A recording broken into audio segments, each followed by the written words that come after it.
Prolegômenos.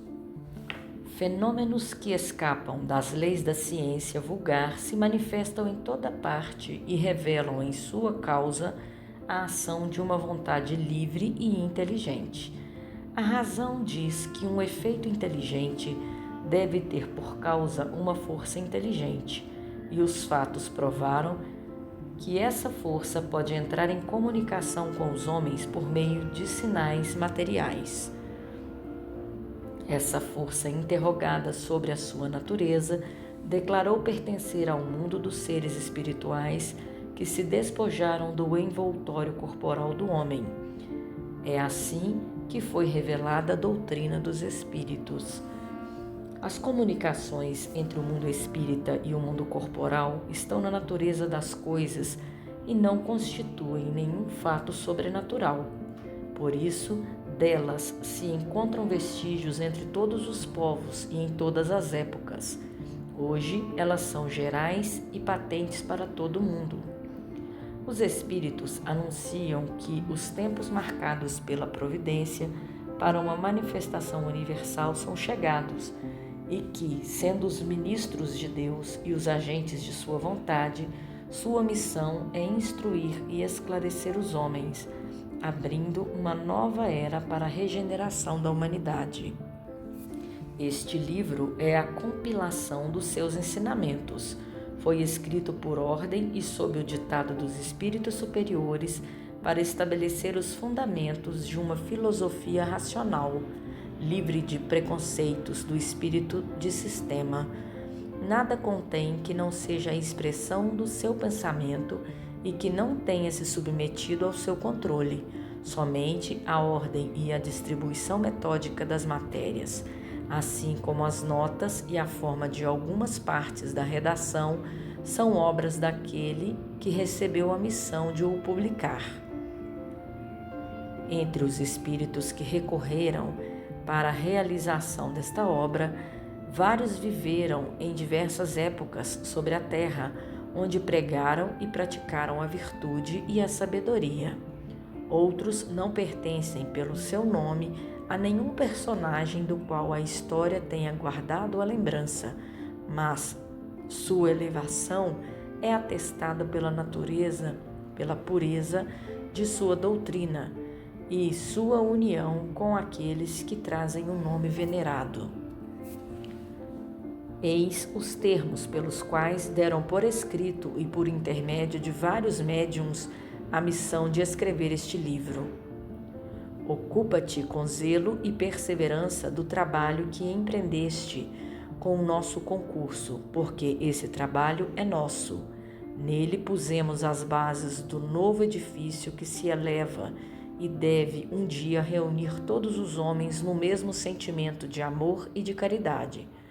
Mas antes de o propagar, nós o reveremos em conjunto, a fim de controlar todos os detalhes.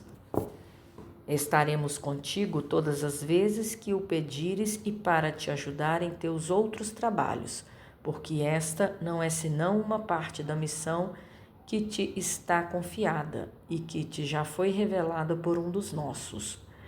Entre os ensinamentos que te são dados, há os que deves guardar só para ti, até a nova ordem. Nós te indicaremos quando o momento de os publicar tenha chegado. Até lá, medite-os a fim de estar preparado quando o dissermos. Coloca na cabeça do livro a cepa de vinha que te desenhamos, porque ela é o emblema do trabalho do Criador.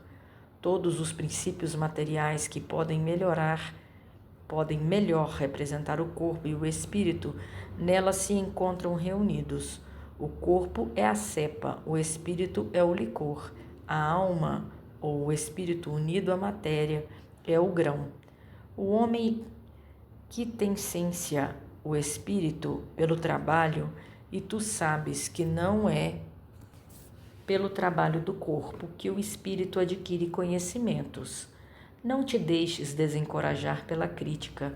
Encontrarás contraditores obstinados, sobretudo entre as pessoas interessadas nos abusos.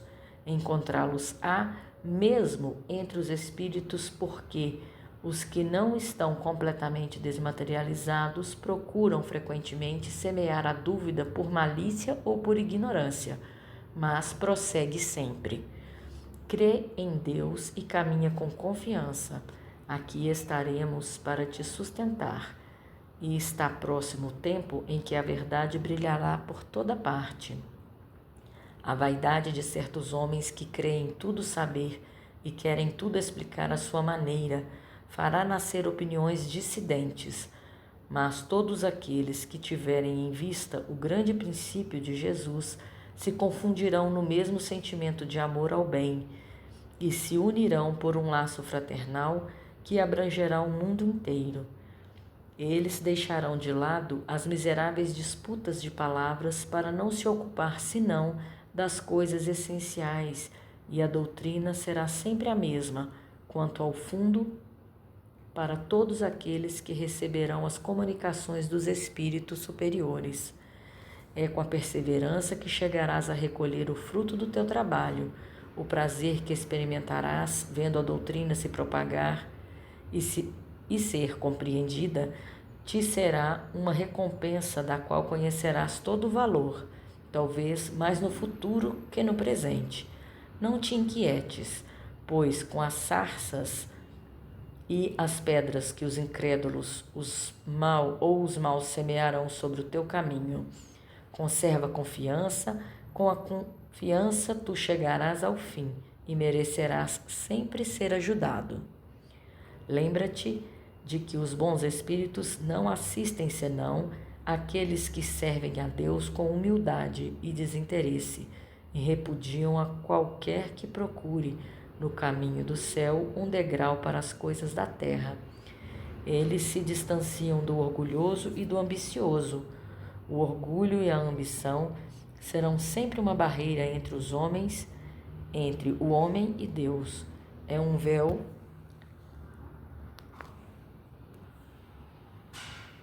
atirado sobre as claridades celestes e que Deus não pode se servir do cego para fazer compreender a luz.